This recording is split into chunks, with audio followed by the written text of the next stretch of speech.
Bonjour, bonsoir, en fonction du lieu où vous recevez cette chaîne, cette vidéo, Charlie Info FR. Comme vous le savez, nous scrutons l'Internet pour retrouver des vidéos intéressantes, importantes pour vous informer. Nous avons choisi une autre vidéo, une belle vidéo alléchante. Nous avons trouvé un petit coupon de cette vidéo pour vous montrer cela, pour vous présenter cela. Vous regardez, vous appréciez et vous nous dites notre commentaire. On peut revenir aussi après avec un petit commentaire.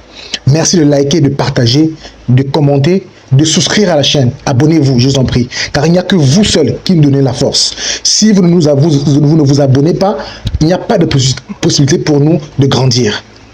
Merci déjà pour ceux qui le font. Vous le faites nombreux. Merci pour cela.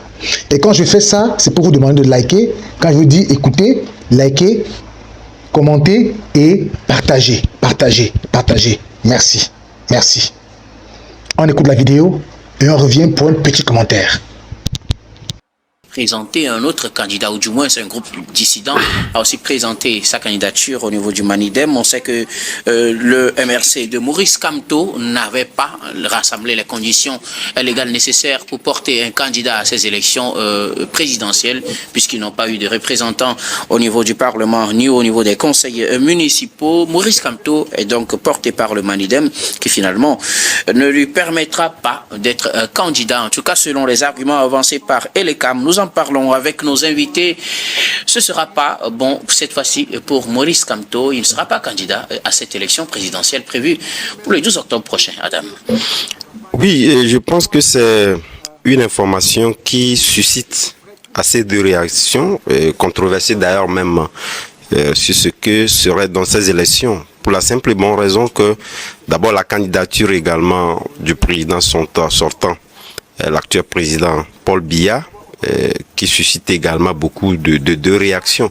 Donc face à lui, nous savons que l'unique candidat ou l'unique candidature est assez sérieuse qui puisse plus ou moins faire le poids si nous prenons surtout les élections, les dernières élections où Maurice Kamto fait figure en tout cas d'une opposition digne de ce nom. On s'y attendait le moins, ne serait-ce que d'abord pour la stabilité de l'environnement politique au niveau du Cameroun. Donc nous disons, parce que lorsque vous prenez tous ces éléments, l'élément essentiel qui suscite assez de réactions est lié en réalité de la double candidature qu'on a, en tout cas qui a été, puisque nous savons que généralement lorsque nous prenons dans les sphères politiques ou les partis politiques, si tel est que vous n'avez pas unanimement fait le choix d'une candidature, il y a lieu quand même de faire des élections internes. Ça n'a pas été le cas. Donc tout le monde était d'accord que ce soit Maurice Kamto qui puisse donc représenter le Manidem. Malheureusement, on n'a pas vu la seconde candidature venir, mais également lui également essaie de justifier cette candidature par des arguments, en tout cas qui ne tiennent pas la route de mon point de vue, puisque ce sont des choses qui doivent être gérées à l'interne, qui ne doivent pas en tout cas aller jusqu'à cette commission électorale. Malheureusement, ça a été donc le cas. Mais sur les autres aspects, je pense, comme je le disais tantôt, si nous prenons l'environnement politique, on pourrait en réalité, en tout cas, ne pas trop tenir rigueur si tel est qu'on voudrait avoir une pluralité et parler dans des élections assez sérieuses. Donc, cet aspect-là, essentiellement, tout le monde a pratiquement oublié les deux aspects liés au fait qu'il n'a pas eu de candidature au niveau de la législature, etc., pour s'acharner ne serait-ce que sur cet aspect de la chose. Mais moi, je me dirais, et normalement, cet aspect, on ne devait pas l'introduire dans les divers arguments avancés en réalité, parce que cette candidature, nous savons véritablement qu'aujourd'hui, tout le monde peut dire, les yeux fermés, que en réalité, c'est le pouvoir en face qui aurait donc suscité cette seconde candidature pour trouver assez d'éléments pour mettre à l'écart Maurice Kamto. Mais ce que moi je me pose comme question aujourd'hui, c'est vrai, on sait que lorsque Maurice Kamto récemment d'ailleurs même, lorsqu'il devait donc aller à un meeting, il y a eu de problèmes. Est-ce que cela permettrait en réalité qu'on ait un environnement assez serein pour l'organisation de ces élections-là? Puisque partout ailleurs en Afrique, nous savons que des élections suscitent assez de réactions, cela suscite des remous et que chacun essaie de temporiser cette ardeur-là en faisant en sorte que on puisse en tout cas fléchir sur certaines dispositions qui puissent permettre à tout le monde qui aspire et qui a les moyens surtout de pouvoir donc faire acte de candidature, de pouvoir le faire assez aisément. Malheureusement, ça n'a pas été le cas. Donc nous disons, est-ce que les lendemains seront quand même assez sereins pour l'organisation de ces élections d'ici, je pense que 2 mois.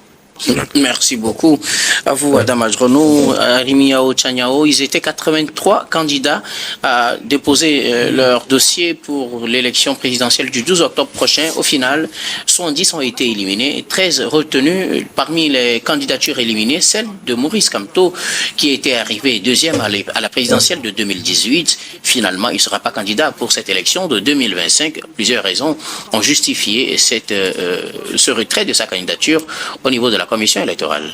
Maurice Kamto était deuxième aux 2018. élections présidentielles d'il y a 7 ans. Et il suivait directement le président Paul Biya. Et il ne faut pas qu'on perde de vue que la machine Biya fait 43 ans. Le pouvoir de Biya fait 43 ans. 43 ans, ça fait 4 décennies, plus 3. Et Biya lui-même fait 93 ans.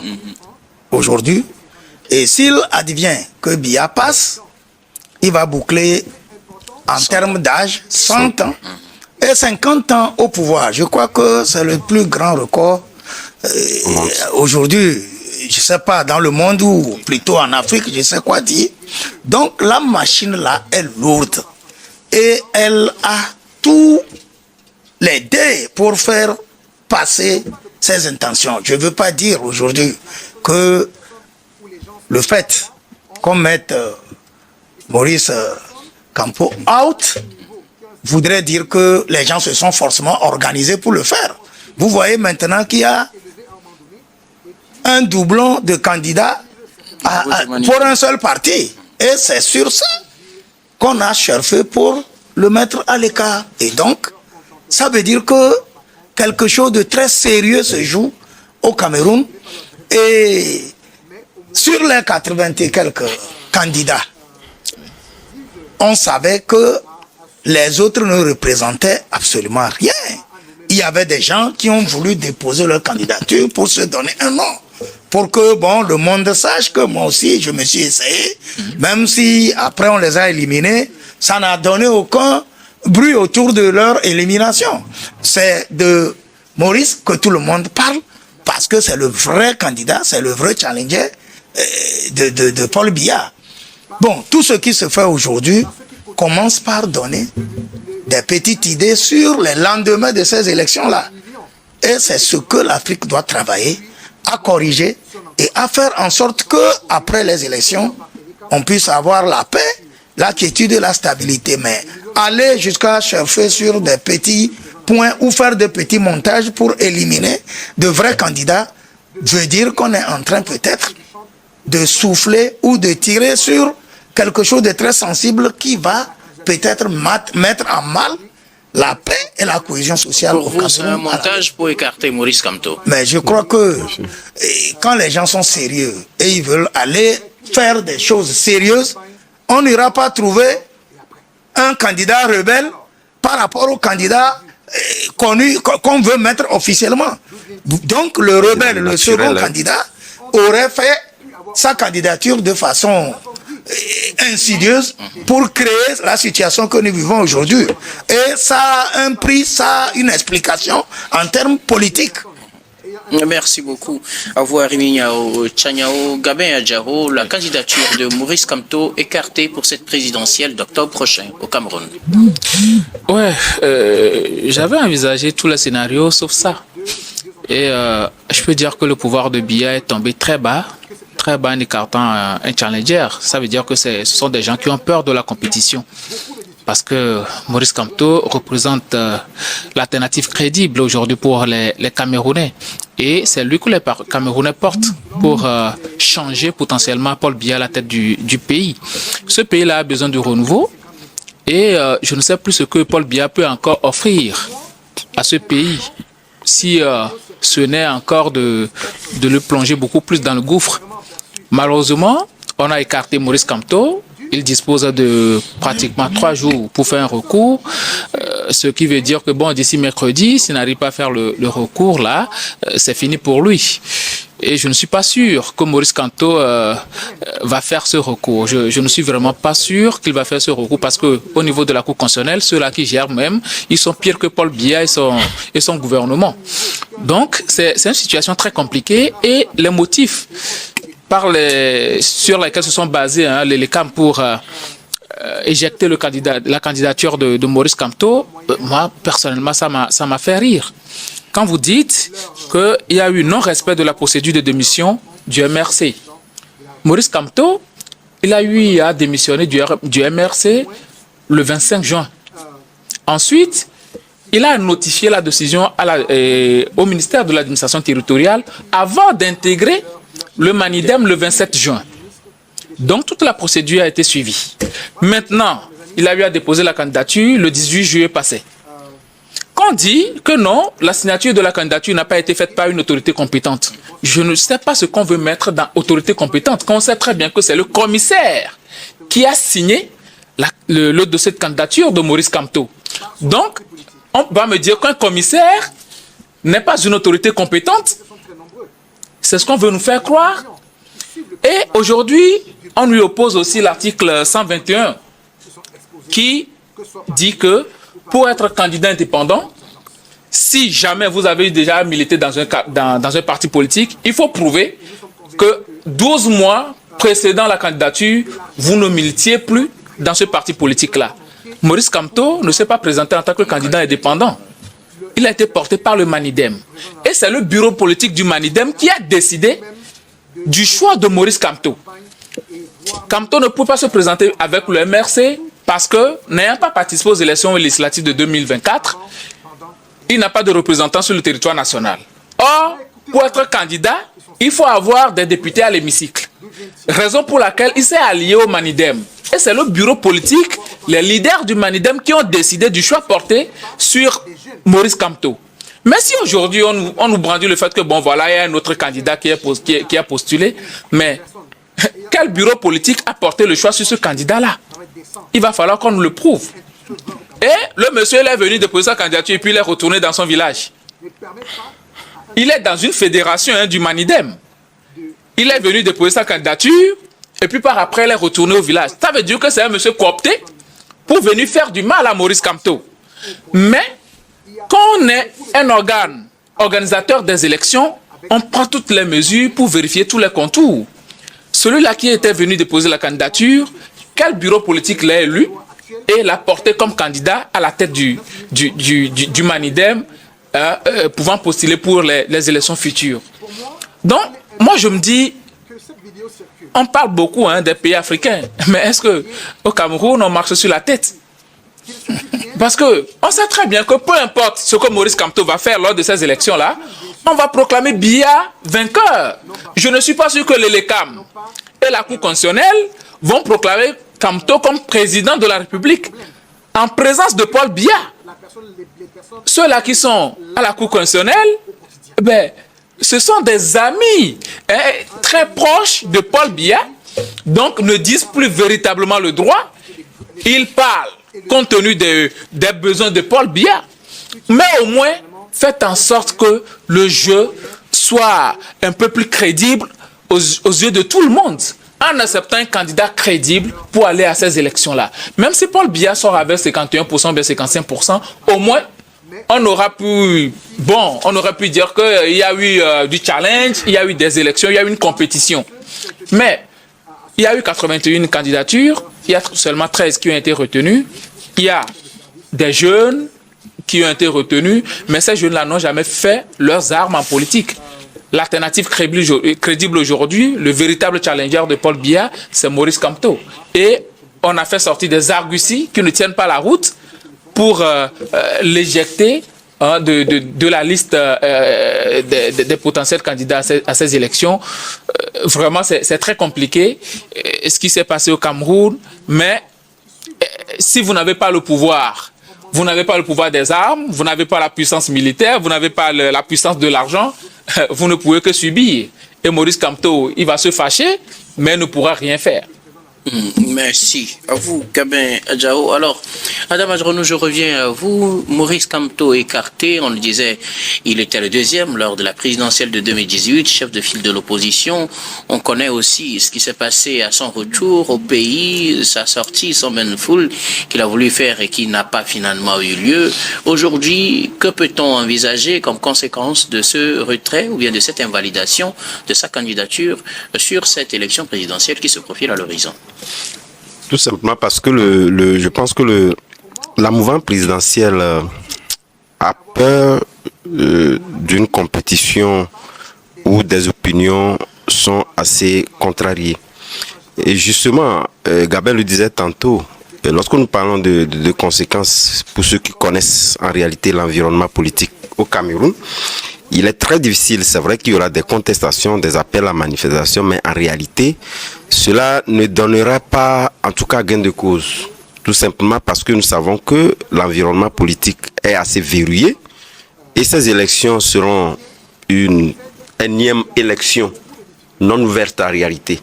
C'est ça qui inquiète. Puisqu'aujourd'hui, je pense qu'avec la candidature de Paul Biya, tout le monde peut en tout cas s'en rendre compte qu'en réalité, lorsque nous prenons les élections successives auxquelles il a eu à participer, je pense que si ma mémoire est encore bonne, cela serait quand même la 8e candidature de Paul Biya. Et lorsque vous voyez en réalité les scores qui sont pour la plupart du temps donnés, on sait qu'en réalité, lorsque nous avons une candidature comme celle de Maurice Kamto, il ne va pas à ces élections en réalité pour gagner. Il ne va pas à ces élections pour gagner, entre griffes, parce que moi je me dis toujours ce que nous avons vu dans des pays, même si on sait que l'histoire du Cameroun ne permet pas de le dire de facto, mais on sait qu'il y a toujours eu des arguments qui font état que nous avons des élections toujours ouvertes, mais la stratégie sur le terrain aussi ont toujours milité en faveur du parti au pouvoir. Donc, quoi qu'il en soit, on n'a pas une résistance, mais le schéma qui se dessinait, qui fait peur, qui a conduit à arrêter à cela, parce que j'ai essayé de fouiller un peu lorsque nous prions Dieu donner Yebega, qui est en tout cas ce pion libre qui est allé donc perturber les choses. Vous voyez, lorsque vous le voyez, je n'ai pas vu un point en lui qui en réalité, au demeurant, à part Maurice Kamto qui a été donc coopté pour en tout cas fédérer les énergies, puisque c'est plusieurs partis politiques aujourd'hui qui font le poids et qui peut inquiéter.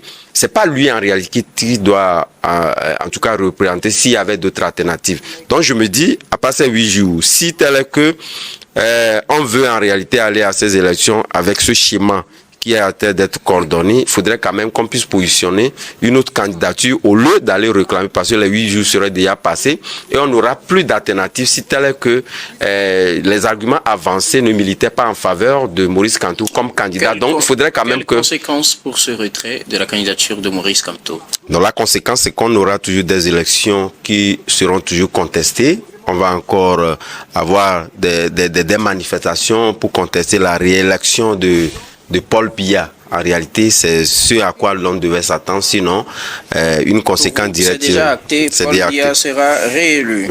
En tout cas, Arimiao Tchanyao, Maurice Kamto écarté, quelles conséquences peut-on imaginer? Est-ce que cela peut avoir un impact sur l'organisation de ces élections? Ou bien, comme on le dit, le chien aboie et la caravane passe? Bon, de toutes les façons, il est dit que d'ici mercredi, il a une marge pour faire un recours. Voilà. Peut-être que le recours va porter, peut-être que le recours ne portera pas. Mais si le recours ne porte pas, à l'issue des élections, le soir des élections, Paul Biya passera. Parce qu'en fait, le vrai challenger de Paul Biya, c'est lui qu'on est en train d'écarter aujourd'hui, donc il passera. Et les pro-Kamto sortiront forcément ou porteront des réserves quant à ce qui concerne la fiabilité, le résultat sorti des urnes, la réélection de Paul Biya. Ils vont porter des réserves. Et le pays, il va connaître davantage de troubles. C'est la conséquence immédiate que je vois. Mais je me dis que il peut avoir beaucoup de paramètres qui poussent le pouvoir de Yaoundé à forcément trouver une raison pour écarter Maurice. Il se peut qu'il ils ont eu des informations. Ce n'est pas parce que on croit que ce pouvoir a pris beaucoup d'années qu'on irait penser également que ce serait facile qu'il passe. Il peut y avoir des surprises. Une élection, elle reste une élection. On peut aller à cette élection et les LECAM et la Cour constitutionnelle finissent par proclamer un autre vainqueur. C'est possible. S'il est de taille, il bat bien campagne et que les Camerounais s'orientent vers la personne là. Surtout que Paul Biya est difficilement visible aujourd'hui. C'est quelqu'un qu'on voit rarement. C'est quelqu'un qu'on sait qu'il est sérieusement épuisé. On ne sait jamais. Peut-être qu'il y a des raisons qui poussent les gens à faire à ce que l'adversaire... Pour éviter une grosse déception. Pardon? Pour éviter une grosse déception. On ne sait jamais. Peut-être c'est pour éviter une grosse déception qu'on a commencé par faire ce travail avant même que les élections n'arrivent. Mais attendons de voir. Comme il y a la possibilité de faire le recours, il se peut que le recours passe et que le challenger vraiment soit bien joué. En tout cas, vous êtes encore optimiste. On attend donc de voir jusqu'à la fin de cette semaine ce qui sera décidé définitivement par rapport à la candidature de Maurice Kamto. Selon vous, alors, Gabin Adjaro, quelles conséquences imaginer pour ce retrait, du moins pour cette première étape au niveau de la commission électorale de la candidature de Maurice Kamto? Bon, il n'y aura même pas de deuxième étape. Ce que la Cour constitutionnelle va dire, c'est ce que déjà les LECAM a déjà confirmé. Ils vont juste se baser sur ce fait-là et puis ça avance. Maurice Kamto n'a pas de pouvoir au Cameroun, il faut pas se leurrer. Et l'espace de liberté est très fermé. Déjà pour simple bain de foule, on lui a refusé. Il n'était même pas sorti de sa maison. Ça veut dire que on va même pas lui permettre de faire appel à manifestation, quoi que ce soit. Les gens vont ruminer leur colère et puis bon, ça va passer crème. Maintenant, ce qui se passe au RDPC, c'est juste qu'ils sont en train de préparer comment on dit, la succession de Paul Biya, Ngongo et puis Franck Biya avec en connivence Chantal Biya sont en train de tout préparer pour que bon, après Paul Biya, qui a encore notre Biya au pouvoir. Donc c'est ce qu'ils sont en train de faire. Et nul n'est sûr que Paul Biya va passer la barre de ces 7 ans de mandat encore une fois. Donc si jamais ça arrive, comme ça se passe la plupart dans nos pays, ben on va faire venir le fils comme quoi il va terminer le mandat du papa. Donc c'est ce qui se passe et c'est ce en quoi les gens sont en train de voir l'avenir. Sinon, dans les normes, quand tu vois Maurice Kamto aujourd'hui, lui il va poser les jalons quand même d'une succession crédible à Paul Biya parce que c'est lui qui est sur le terrain et tout. Mais si aujourd'hui on rejette sa candidature et puis on veut faire émerger d'autres jeunes, parce qu'il y a certains jeunes qui hier militaires au sein du RDPC qui ont postulé aujourd'hui dont les candidatures ont été acceptées. Donc on veut faire émerger certains jeunes comme quoi bon ce sont aujourd'hui l'alternative crédible pour flouer un peu les Camerounais. Bon, l'inculture politique aussi dans nos pays, ça nous fait véritablement du mal. Les gens auront du mal à lire entre les lignes. Et puis bon, voilà quoi, les élections vont se passer. On va dire qu'il y a eu des candidatures. Les jeunes ont eu 2%, 3% et autres. Là, Paul Biya, ça en est sorti avec 80 ou bien 87%. Et puis bon, la vie continue. Ils vont faire en sorte que bon, l'armée fasse allégeance peut-être à son fils Franck après que son papa ne sera plus là. On ne souhaite pas la mort de quelqu'un. Mais à cet âge-là, on peut dire qu'il est beaucoup plus vers la fin qu'au début de sa vie. Donc moi, je suis un peu outré par rapport à ce genre de choses que bon, nos pays africains soient toujours à la traîne avec des histoires de je veux conserver le pouvoir, je veux rester au pouvoir. Or, tu ne proposes absolument rien aux pauvres populations. Tu vas battre campagne avec de sardines et du pain. Vous faites campagne, vous faites des assises, des meetings avec la photo du président sans lui-même, il n'est pas présent. Vous mettez la photo du président juste là, on est en train de battre campagne pour Paul Biya. Tout ça, c'est vraiment désastreux. On est sur un continent déjà très compliqué, mais le Cameroun, je peux dire, c'est un autre continent à part le continent africain. Hein. Merci beaucoup à vous tous pour vos contributions. Nous arrivons à la fin de ce sujet également. Nous allons marquer la pause pour le journal, puis on reviendra tout à l'heure pour la suite de... Alors, maintenant que vous avez regardé, vous avez écouté, vous avez suivi, vous avez liké et vous avez partagé, merci de l'avoir fait, car nous comptons toujours sur vous. Nous sommes arrivés à la fin de la vidéo, mais nous comptons toujours sur vous. Donnez vos commentaires, dites ce que vous pensez. Si vous avez une critique à faire, faites-le. Nous recommandons ces commentaires, nous répondons à tous vos commentaires et nous acceptons toutes les critiques. Merci pour ceux qui ont partagé, qui continuent de partager, qui like, qui écoutent nos vidéos, qui écoutent nos publications, qui like, qui commentent et qui partagent, comme nous vous le recommandons, nous le demandons. Merci beaucoup pour tout cela et nous espérons qu'avec vous, nous grandirons et nous irons loin, car il n'y a que vous seuls qui pourrez nous aider. Merci.